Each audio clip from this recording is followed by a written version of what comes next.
جو گھر کے اندر رکھیں، یہ چیپٹر ہے، اور وہ سٹارٹ بھی ایسے ہوتا ہے، اور سورہ احزاب کو باہر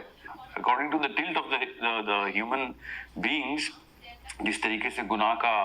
دور شروع ہوا اور بڑھتے سے بڑھتا جا رہا ہے، تو ہمیں تو کنسیپچولی سب سے پہلے ہمیں سورہ احزاب کی طرف رجوع کرنا چاہیے کہ یار اس وقت تو اکا دکا ایسا واقعہ ہوگا، اب تو روز ہوتا ہے۔ پہلے کہاں ایسے واقعات ہوتے تھے کہ 4 سال کی بچیاں ریپ ہوتی تھیں؟ عرب میں ایسا کبھی نہیں ہوتا تھا، اور یہاں پہ تو 4 سال کی بچی نہیں محفوظ، اور یہ کہہ رہے ہیں عورت کا منہ کیوں کور کریں، سورہ نور میں نہیں آیا ہوا۔ ان لوگوں کو تو چاہیے کہ لوہے کے ڈھکنوں میں عورتوں کو باہر بھیجا کریں، جس طریقے سے جو معاملات چل رہے ہیں۔ سو یہ ایک الگ بحث ہے جس کے اوپر ہم ایک نجی بحث کرنا شروع ہو جائیں کہ معاملات اس وقت کیا تھے کیا نہیں تھے۔ ابھی وہ معاملات اس سے کئی زیادہ بدتر ہے۔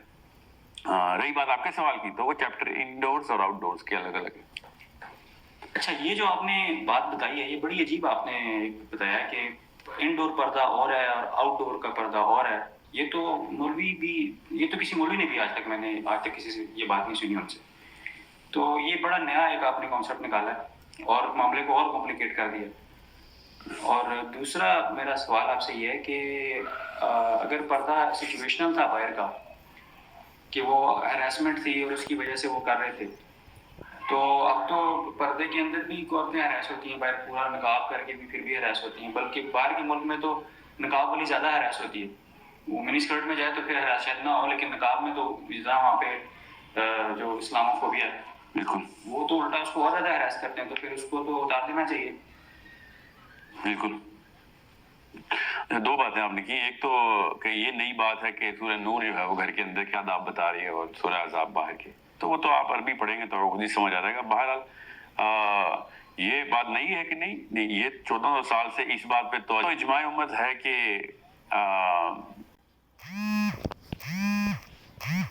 سورہ نور جو ہے وہ سورہ جو احزاب ہے وہی ہے پردے کی اصلی آیت۔ یہ تو بعد میں ایک بڑی ریسنٹ بحث ہے علماء کرام کی کہ سورہ نور، بلکہ یہ 1% فریکشن کو بھی ریپرزینٹ نہیں کرتی علماء کرام کے کہ جو پردے کی آیات ہیں وہ سورہ احزاب سے آ رہی ہیں، جو پردے کے احکام ہیں وہ سورہ احزاب کو اس میں شامل نہ کیا جائے۔ اور یہ جو آپ نے کہا کہ جو سچویشنل ہیزرڈ جو ہے وہ ابھی بڑا ریسنٹ ڈیولپمنٹ یہ ہے کہ جو پردہ کرے گی وہ زیادہ ہراس ہوگی تو اس کو پردہ اتار دینا چاہیے۔ پہلی بات تو ہراس مسلمان عورت جو ہے وہ یہی تو وہ کیس کر رہے ہیں کہ ہراس ہوتی ہے اس لیے وہ پردے کی آیت اس کے اوپر فٹ کرنی ہے آپ نے۔ سورہ احزاب تب ٹریگر کریں جب ہراسمنٹ ہو رہی ہو، ٹھیک ہے؟ تو اگر آپ یہ خود ہی مان رہے ہیں کہ اب تو مسلمان عورت ہراس ہی ہو رہی ہے تو پھر تو یقیناً ہو گیا سورہ احزاب کا ہی دور آ گیا، اس کا مطلب ہے یہ تو آپ نے خود ہی بتا دیا اب تو مسلمان عورت پہچانی جائے گی تو ہراس ہوگی، ٹھیک ہے؟ تو اس کا یہ مطلب تھوڑی کہ وہ پردہ اتار دے، اس کا مطلب یہ ہے کہ آپ والا دور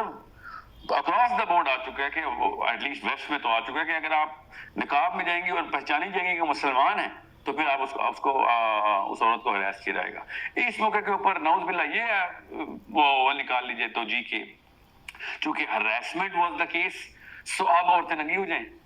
سو بچ جائیں گی، سو اس کا مطلب ہے کہ ہم ایک وشیس سرکل کے اندر چلے گئے ہیں۔ اسی لیے تو میں چاہ رہا تھا کہ اس موقع اس جرا کو شروع ہی نہ کیا جائے کہ اللہ تعالیٰ کی ایک آیت کسی ایک موقع کے اوپر فٹ کر دے دی۔ اب وہ موقع اس لیول پہ آ گیا کہ وہ مسلمان منہ کے بل گرے گیا اگر انہوں نے یہ سوچا کہ ہراسمنٹ کی وجہ سے پردہ آیا تھا، اب ہراسمنٹ بڑھ گئی ہے تو پردہ اتار دیں۔ مطلب this is a logic this is beyond in logical, مطلب یہ والا لاجک کسی بھی جگہ کے اوپر آپ ٹھہرا کے کوشش کریں باقی کسی احکام پہ کہ جی چونکہ مسلمانوں کو اسرائیل مارنا شروع ہو گیا تو جہاد بند کر دیں، مطلب یہ بالکل وہی بات آپ نے کی، کیونکہ جیسے انہوں نے آپ گنیں ڈال لی ہیں تو ہم نے چونکہ گنیں اٹھائی تھی تو جہاد شروع ہو گیا تھا ہمارے خلاف، اب چونکہ وہ ایٹم بم لے آئے تو ہمیں چاہیے کہ ہم بندوقیں پھینک دیں۔ بالکل لٹرلی یہ والا لاجک ہے اس کے اوپر۔ اور اسلام کے 0 سے لے کے 100 تک تمام احکام لیں اس کے اوپر یہ لاجک لگائیں تو ہمیں تو بالکل ہی کہانی ختم کر دینی چاہیے، ہمیں اپنے حلیے بدل لینے چاہیے، بالکل یہودی ہو جانا چاہیے، ہمیں اپنے کلمہ بھی پڑھنا چھوڑ دینا چاہیے کیونکہ وہاں پہ مسلمان ہونے کے اوپر ہی مسئلہ ہے، سب کچھ ان کے تابع کر دیں، ہاللویہ گانا شروع کر دیں، جا کے چرچوں میں ڈانس شروع کر دیں۔ مطلب آپ نے تو جو سرا پکڑا ہے اس کے بعد تو ایک ایک کر کے آپ نے سب کچھ ہی ختم کر دینا ہے۔ تو یہ تو ہمیں سٹینڈ لینا پڑے گا کہ اگر ہم ہراس ہو رہے ہیں تو ہمیں دگنا اسلام پریکٹس کرنا پڑے گا، ایٹ لیسٹ اپنے ایمان کی تکمیل تو کریں۔ مجھے تو پتا ہے اجتماعی طور پہ تو نہیں کرتے مسلمان، مگر یہ بات تو پکی ہے کہ اگر آپ یہ مانتے ہیں کہ ہاں مسلمان دیکھ کے ہراس ہوتے ہیں اب کہ وہ مسلمان پہچانا جائے، تو پھر تو آپ ہی کا مقدمہ آپ ہی کے سر پہ آتا ہے کہ پھر تو اس سورہ احزاب ہی کے اوپر پردہ فٹ کرنا پڑے گا کہ جو احکام سورہ احزاب کے آئے ہیں پھر ہمیں وہ لینے پڑیں گے، بیکاز آپ نے کہا ایک طرف کہ وہ سچویشنل آیت تھی، اور ایک طرف ساتھ یہ بتا رہے ہیں کہ سچویشن اب بالکل افریقہ میں بھی وہی ہے، امریکہ میں وہی ہے، ایشیا میں وہی ہے، تو پھر تو سورہ نور چھوڑیں پھر سورہ احزاب کی طرف آئیں۔ جو پہلا سوال تھا آپ کا، میں اس کی تھوڑی سی اور تشریح کر دوں کہ سورہ نور کے اس چیپٹر کو پڑھتے ہی پتہ چل جاتا ہے کہ وہ انڈور ہے، کہ جب گھر میں کسی کے داخل ہو تو اجازت لے کے جاؤ، اور اگر وہ کہیں کہ مت آنا تو واپس لوٹ جاؤ، اور اگر بھائی شوہر کے بھائی ہوں تو اس کے ساتھ کیا کیا چیزیں اس جو ہے نا احکام میں آئی ہیں، عورت کون کون سے جسم کا حصہ دکھا سکتی ہے، اپنے سسر کو، اپنے شوہر کو، اپنے شوہر کے بھائی کو، اپنے باپ کو، تمام محرمات بتا دی۔ اس کو سامنے کی بات ہے کہ یہ گھر کے اندر کی بات ہو رہی، اور اگر یہی لوگ باہر کھڑے ہوں گے تو پھر ظاہر یہ والے احکام نہیں چلیں گے، کیونکہ باہر پھر وہ والا بندہ بھی ہوگا جس کو اجازت چاہیے تھی گھر میں آنے کی، سمجھ رہے؟ کیونکہ ایک دو اس کو اجازت مل گئی، اور وہ میں فار ایگزامپل میرا بھائی آتا ہے گھر میں تو میری بیگموں کے اوپر کوئی اور احکام کا اطلاق ہوتا ہے، وہ دیور ہے ان کا، مگر میرا دوست آ جاتا ہے تو اس کے اوپر پھر وہی سورہ احزاب کی آیتیں لگتی ہے، پھر کیونکہ اب وہ باہر کا بندہ آ گیا۔ اب میرے بھائی، میں اور میرے ابا جی اور میری بیگم کے ابا جی ساتھ لے گھر سے باہر نکلتے ہیں تو ہم چار بندے تو نہیں ہیں نا خالی، تو وہ وہاں پہ سورہ نور پریکٹس کرتے رہیے، کیونکہ میرے تو گھر والے ساتھ ہیں، وہ باقی کے لوگ بھی تو ساتھ ہیں، ان کے ساتھ تو کوئی ایسا حکم نہیں ہے سورہ نور میں۔ سورہ نور میں اگر ایسا کوئی ایک بھی رشتہ بتایا گیا کہ نامحرم ہے، بالکل ہی نامحرم ہے، بالکل دوست جا رہے ہیں شوہر کے، یا پھر تھرڈ کزنز ہیں، اس کے اوپر پھر سورہ نور کے اندر کوئی رشتہ نکال کے دیتے ہیں تو میں کہہ دوں گا ہاں وہ بھی آؤٹ ڈور ہے، ٹھیک ہے؟ وہ سارے کے سارے گھر کے رشتہ داروں کی بات ہوئی ہے کہ اب عورت جب گھر میں ہوگی تو ظاہر مرد تو ہوگی، اس کے سسر ہوگا، اس کا شوہر ہوگا، اس کا شوہر کے بھائی ہوں گے، اپنا جو بھائی اپنے ابو کے سامنے اس نے کیا کس طریقے سے رہنا ہے، اپنے زینت کیا چیز ہے جو دکھا سکتی ہے کیا نہیں دکھا سکتی، دس is a very natural disposition, اس کو پڑھتے ہی نیچرلی انسان کو پتہ چلتا ہے کہ یار گھر کے اندر کیا آداب کی بات ہو رہی ہے۔ I hope I have made you understand۔ بہرحال آپ کا جو نقطہ ہے وہ یہ کہ کیا نئی بات ہے، یہ بالکل نئی بات نہیں ہے، یہ نئی بات ہے کہ سورہ نور ہی پردے کا چیپٹر ہے، اس کے علاوہ پردے کی جتنی باتیں کی گئی ہیں اس کو پردے میں مت ڈالیں، یہ ایک بالکل نئی بات ہے، ٹھیک ہے؟ یہ اسلام کی فلسفی کے خلاف ہے کہ دو چیزوں پہ فلسفہ ٹکرا رہا ہے ہمارا، ایک قرآن کی کوئی بھی آیت اپنی بڑی سے فارغ کرتی کہ نہیں جی یہاں پہ ہم نے مضمون میں ڈالنی نہیں، یہ کون سا طریقہ، یہ جرات کیسے آئی مسلمانوں کے اندر؟ صرف نبی کو یہ اجازت ہے کہ کس موقع کے اوپر کس مضمون کو کمبائن کر کے احکام جاری کیے جائیں۔ ہم میں سے کون سا ایسا بندہ، ہمیں کیا کسی صحابی کو بھی ضرورت نہیں۔ دوسرا جو آپ نے جہاں پہ یہ فلسفہ ٹکراتا ہے کہ پردے کا حکم آیا ہی کیوں،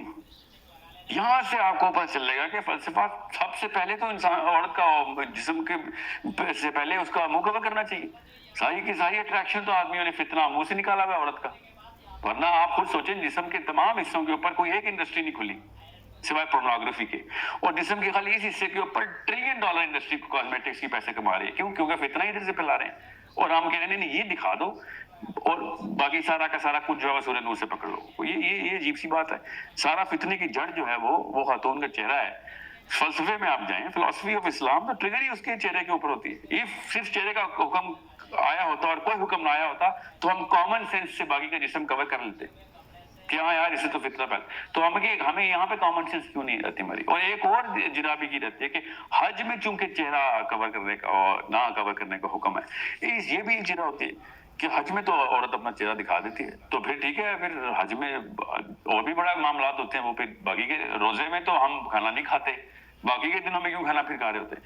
ہر حکم کے اندر اس کی اپنے باؤنڈریز اور نیو اسپیسیفکیشنز ہوتی ہیں جہاں پہ وہ باقی کی چیزوں سے مبرہ ہوا ہوتا ہے۔ So there are things which you have to see in a bigger picture and relate it to the core philosophy of Islam as to why any order comes down to human beings. If you cannot